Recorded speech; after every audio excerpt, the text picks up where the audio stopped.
you and I were of a very small crowd of contractors, people out working on the tools that would attend this show. Now it's gotten bigger and bigger, through a lot of, Right. for a lot of reasons. But we've been posting videos from Mechanical Hub at the show since 2010, 12, 13. You know what I mean? So like Hey everybody, welcome to the Make Trades Great Again podcast. Andy, I'm brewing coffee right as we speak. Just like the last episode, timing's perfect, man. I'm telling you. I don't know what I was thinking. I hit the button and that machine's making all kinds of noise, but we're just starting her out here. Good day today so far. Wake up and smell the morning. Yeah, well, you're drinking your coffee. I will ask you this. So we have next week we've got AHR Expo. It's in Vegas this year. Yep. It's coming. We go every year. We've been going for 10, 15 years, right? Yep. It's a big premier event for the heating industry. Yep. We've talked about it on the podcast. We're going to be looking at all the new products, and this is if you're listening to this, you're watching on YouTube. You know, Andy and I have, if you've been around a while, you know, we're into looking out at all the products, all the industry players. We've had experience with them. We got relationships with some of them. We're always looking for something new. Right. And that's what we're going to talk about today. What are you looking forward to at the show, Andy? I think my number one this year is I need to find, so we do a handful of furnace installs a year, right? And I say handful, maybe two handfuls, right? I mean, it's 10, 15. That's 2 to 3 handfuls. Okay. Right. The 2 to 3 handfuls. Okay. Yeah. 2 to 3 handfuls of furnaces a year. But along with that, I don't have enough sales in that to be a dealer. And I'm not sure that I'm interested in being like a lot of the manufacturers are like, you got to sell 50 a year to be in this dealer in order to buy our top tier. Yeah. Right. And so I want to ask our listeners out there, I am interested in your opinion of the most premium furnace available. Right. I'm not talking like, this one does modulating and that one's only 2-stage. I couldn't care less about modulating. That's not what I'm interested in. I'm looking at like longevity. If you had a customer with a $5 million house, and I guarantee that's, I understand that's relative to the location. $5 million here and $5 million. Well, if you just want maybe different things. If you just want the highest quality. Like the high quality. That's what I'm highest quality for. What's the pinnacle, right? What's the top of the pile? Yeah. And I'm curious what that is, and is that unit available only through a dealer network? Does that make sense? Like, I know that I can't go buy Lennox residential furnaces because I'm not a Lennox dealer. So I'm not, if the top of the pile is a Lennox Elite or whatever the heck they call it, then okay, fine. Let me know. But I'd be curious. You just DM me on Instagram. You send us a fan mail, send us a postcard. So you can text us. There's a link. Carrier pigeon. If you scroll down in your podcast app, if you're listening on your phone, right, you can text us directly from the link that's in there, and it'll come to what we call our fan mail. It's like a website portion of our podcast, and we can't text you back or anything like that. Yeah. And to be clear on this, anybody that's followed me, we install Goodman, right? There's a lot of people that throw shade at Goodman. You know what? We've had really good luck with them. We've had great support for getting parts, getting warranty. They work.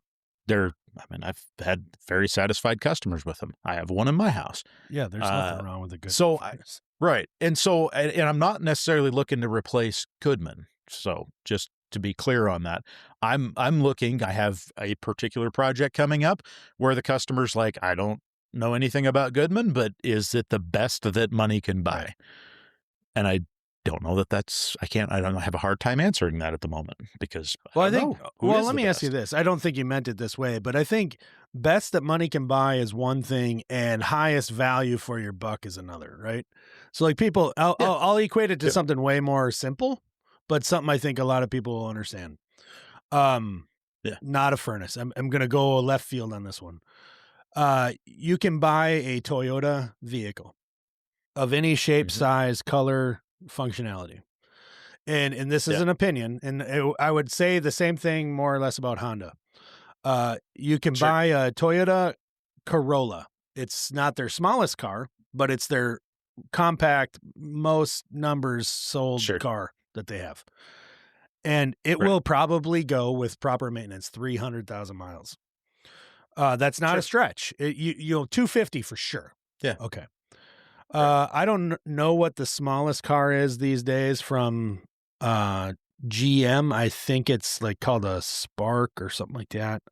Either way, relatively close to that. Years ago would have been like the Cobalt or the Cavalier. The Aveo.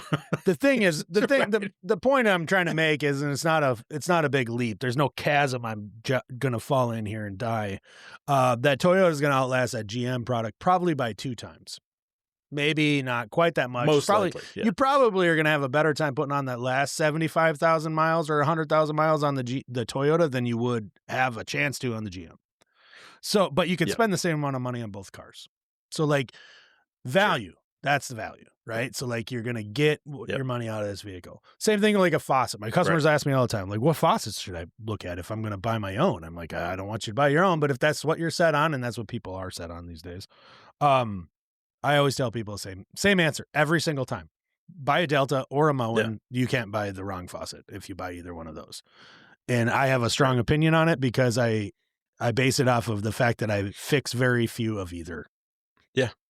Yeah, they're reliable. I mean, I swapped out a kitchen sink the other day. I know this is not a furnace comparison, but it's the value, right? So like you can buy a more, my point is this, is you can buy a very much more expensive faucet that's made out of probably superior construction even.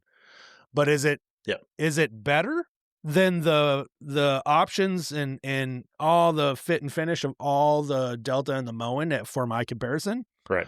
I don't think it is. I think that's why I'm interested in this, because ultimately what I want to do is I want to be able to look at this. You know, if I get a handful of people come back and be like, yeah, this, Toshiba blah, blah, blah is the best furnace out there. Nobody ever installs it. And I'm like, oh, that's cool. Why is it better? Well, it's stainless steel heat exchanger, stainless steel cabinet, whatever. It's better. It's built like a freaking tank. Great. Yeah, right. Okay, so I can take those features and those added value items and compare it to the Goodman that I'm going to quote with him and say, listen, this furnace is going to last you 15 to 20 years, maybe longer. Yeah. Yep. Right. This furnace theoretically should last you 15 to 20 years, maybe longer. Your old furnace lasted 35 years. Probably not going to find one that's going to give you 35 years of guaranteed performance, because that doesn't exist anymore.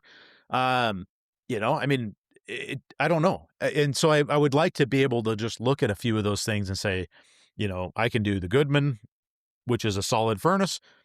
I don't know that anybody's going to call it the top of the pile, top of the line, right? It's not built that direction. That's not, its feature set was not made to be the nicest of the nice. And it's not that it's bad. It's just got things like screws for a cabinet or a control cover door, right? Instead of thumb screws. A lot of the top higher end furnaces have luggage locks. They're like the twist lock access doors. Is that nice? Sure is. Right. Does it make the furnace better? No, it sure doesn't. Because you know what? The difference between quarter turn locks and screws doesn't change the efficiency. It doesn't change the life of the furnace. Makes it a little nicer to work on, but right. The homeowner recognizes zero value in that.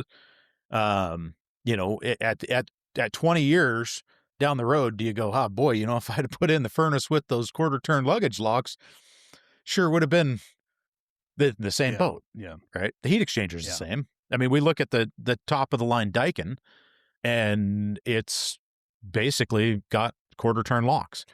Same heat exchanger as the Goodman, because they're made in the same factory. Yeah. Isn't Amana made by Goodman?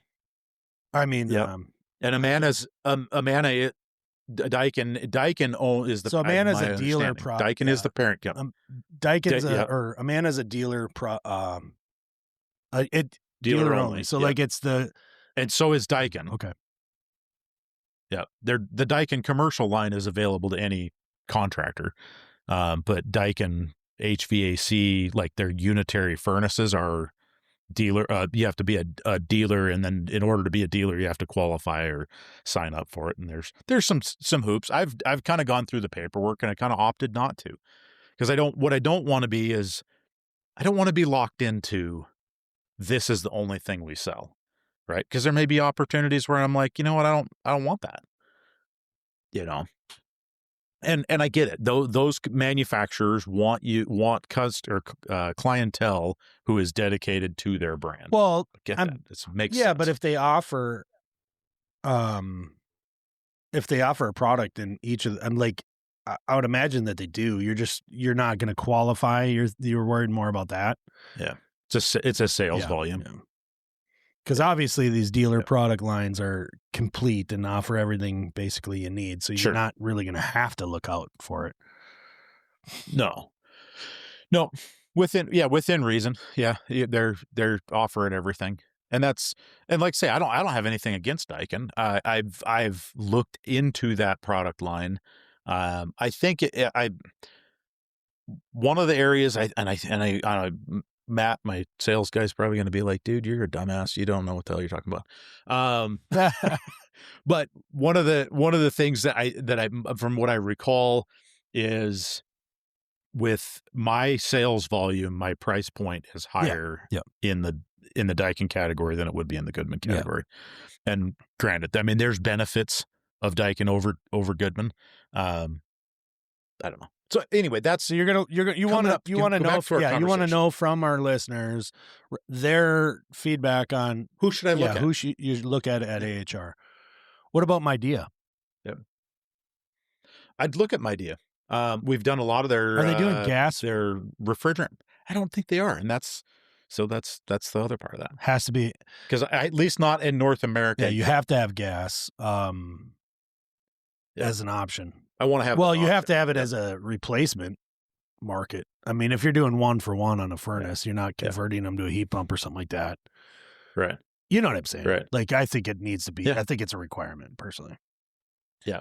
I guess I look at it and go, does the furnace HVAC industry have that Cadillac heating system like the boiler industry? You know, like boilers, we don't have dealer options in the boiler, in the hydraulics industry. Viessmann would be the closest. Like they do. Viessmann would be as close as you can get to it, I think, because of they aren't going to talk to you until you're really trained, and you got to be. There's some qualifications, but it's not a dealer network thing. No. Right. And I'm glad that's not that way, because I'd like to have options to be able to be like, I'm going to go put in this top of the line NTI or. Yeah, absolutely. Absolutely. I mean, I'm more often loyal to the product line because, well, actually, I think what we found was exactly what we needed, you and I, in the Viessmann. Yeah. But yeah, absolutely. I've got a heat pump coming in, air to water coming in from NTI or Ariston. It'll be an NTI branded product because Ariston owns NTI, and it has all the specs and workings like leading up to not having installed it yet. It looks like it's going to be a fantastic product that will be a little more accessible than some of these others. Like, you've installed a really nice unit, you installed it, right? What's a one from Colin? Intertech. You've installed one, right? That Geo heat pump. Yeah. That's super nice. But it's a little less accessible than because I can call up for training purposes, and I can call up 2 different local suppliers and get my Viessmann order filled. I have to call that dealer out in South Dakota to get that Intertech product. You know what I mean? Like, it's not the same. You know what I'm saying? So my mission, if I can leave AHR having learned more about what the hell's going on with these residual thermostat changeover thing that they're doing, that will be a plus for me. I'm not the biggest fan, personally, but I'm kind of forced into being a fan of Honeywell / residual thermostats, right? I think we're all kind of in that boat. I've been doing Ecobee, and I will continue to do Ecobee. But the problem I have with Ecobee is the price point.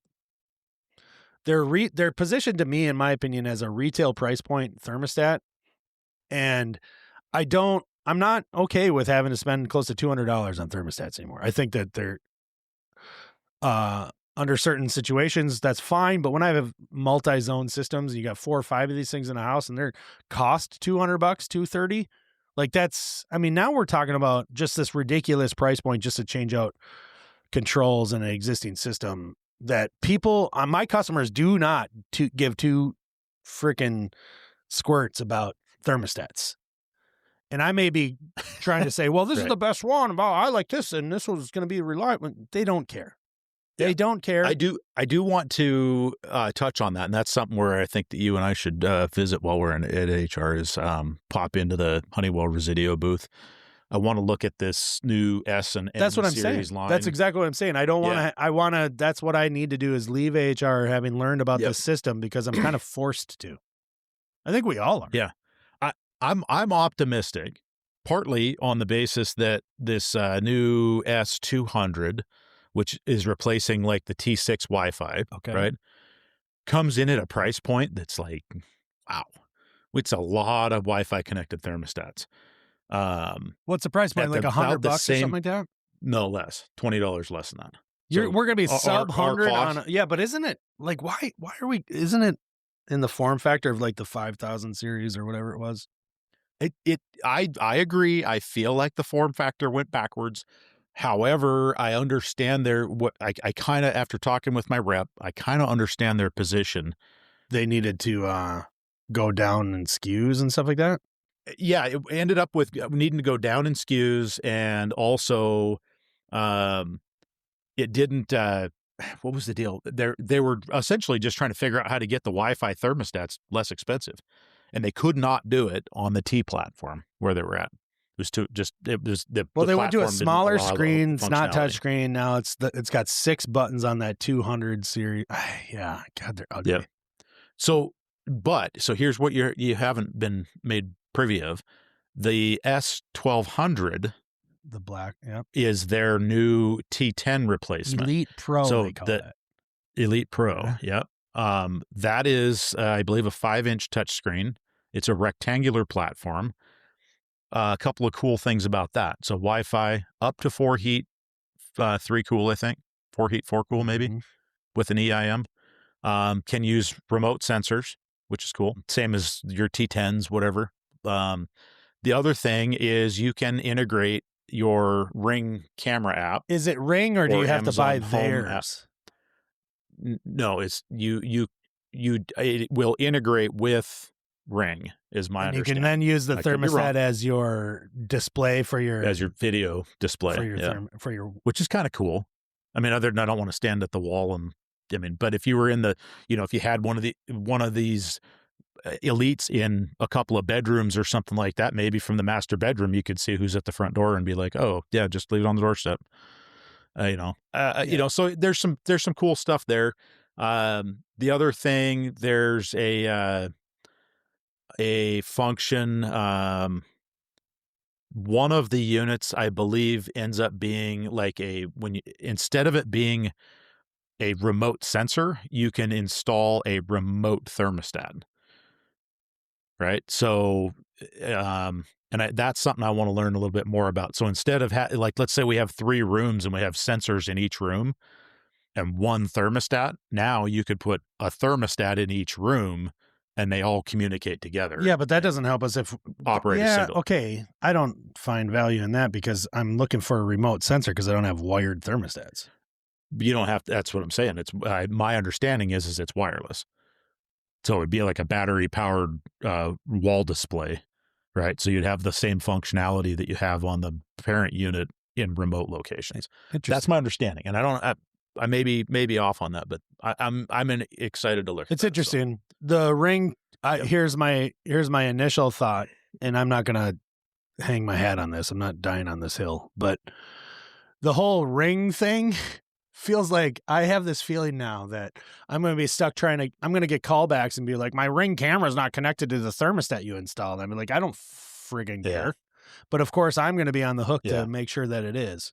You know what I mean? I feel like that's what we're going to end up at with this. But I said I need to learn more about it because I don't know. I haven't taken the time to look at their websites and all that kind of stuff.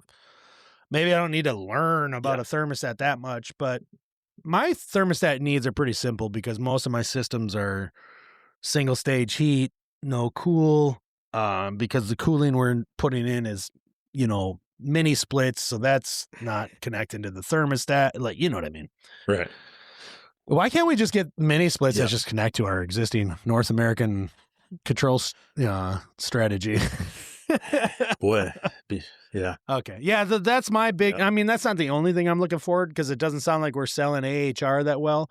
The big thing too is, and we have no obligation to sell AHR here to anybody, but if you're wondering, it's always been an honest discussion and why we talk about it in the first place is just the idea that there's a lot of, for years, you and I were of a very small crowd of contractors, people working on the tools that would attend this show. Now it's gotten bigger and bigger, through a lot of, for a lot of reasons, but we've been posting videos from Mechanical Hub at the show since 2010, 12, 13, you know what I mean? So like we've been going, and it's fun to see there's a lot of people to meet and get to know, that people you see on social media and stuff like that. And that's great. That's an awesome thing. Plus we do the podcast. Yeah. So we'll be recording there. We'll have Nikki Kruger from Santa Fe will be on our podcast stage with us one of the days. Nice. We are still ironing out the details on the second. We'll do two episodes this year. In the past we've done 4, and it's a lot. So yeah. AHR next week, baby. Heck yeah. Vegas. Heck if yeah. Vegas is your thing, you should go. Last minute. You can get to Vegas last minute. Yeah, it's last minute. It's easy. Vegas, you can get to Vegas from anywhere. Yeah. It's amazing that have you heard of airplanes before? They go like they don't have to they're fast. It's crazy. You can just and they avoid the traffic. Yeah. No traffic in an airplane. That's right. No traffic jams. Generally. Hopefully. Yeah. There's more to it. I think that Viessmann's I know we're gonna wrap this up, but Viessmann's gonna have some new products, I think, on display that we're not made aware of ahead of time, which is gonna be exciting for you and I. Right. Of course, there's gonna be, everybody's got their new stuff. That's what this show is. It's all about their new. Right. Yep. So a lot of these companies have held off on releasing product out into the market space, whether it's just marketing material at all, so you don't even know it's coming, or if they've marketed it, but it's going to be the first time you see it in person. And that's what's important about a show like this, is to get firsthand education from the salespeople that are manning their booths. A lot of them are going to be engineers, product developers, the managers of the product line. So that's valuable information you're going to have opportunity to talk to people about. And that's, to me, what AHR is, to be honest. Yep, exactly. Right on, guys. Me as well. We'll see you there at AHR next week. That's right. If you haven't already, hit subscribe on the YouTube channel if you're watching us there. And if you listen and might want to look at us while we're talking instead, you can find us over at the Mechanical Hub page on YouTube. Andy, that's it for us today, buddy. Yep. Have a good one.